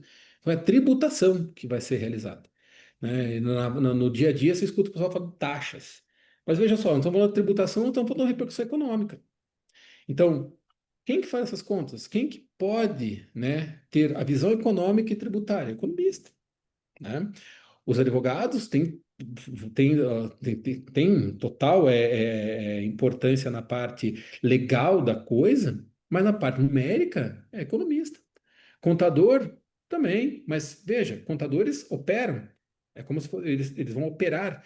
Eles fazem as contas também, mas eles vão estar, muitos estão operando a parte final ali, né? Mas a análise, o planejamento, um business plan que você vai criar, um plano de negócio que você vai criar, considerando tudo isso, pô, é algo importantíssimo que tem um economista. Algumas reflexões, alguns insights que eu coloquei aqui. Poxa, como é que vai ficar isso aí com fora do incentivo e aquele Estado? A pergunta que o Thiago fez, poxa, e será que o Estado não vai perder arrecadação? E depois desse período de compensação, como é que vai ficar? O que, que seria, que o Estado pode fazer? Né? Qual seria a saída? O que dá para reinventar? Tudo isso é análise econômica, né? É análise econômica. Então, ao meu ver, tá? Ao meu ver, muito embora a gente vê que, como às vezes falta, eu acho que falta, às vezes, uma imposição nossa mesmo, em alguns pontos. Porque a gente vê, às vezes, decisões judiciais que não levam em consideração princípios econômicos e não levam princípios contábeis em consideração. Então, o direito criou um universo paralelo que ele cria conceito de custo, ele cria conceito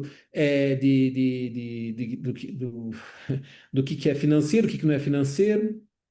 Então, quem é a pessoa que tem mais propriedade para falar sobre isso? São os economistas, certo?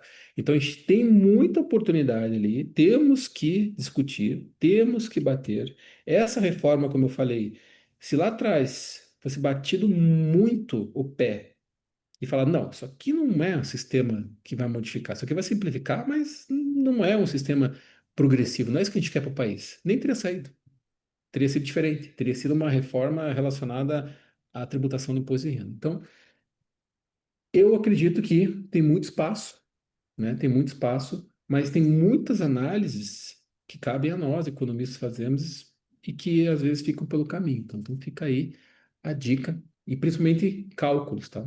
Nos cálculos é que nós temos a revelação de muitas coisas, e nada melhor que nós aí que estudamos arduamente, né, econometria e outras matérias aí que são importantíssimas nesse momento agora. Legal?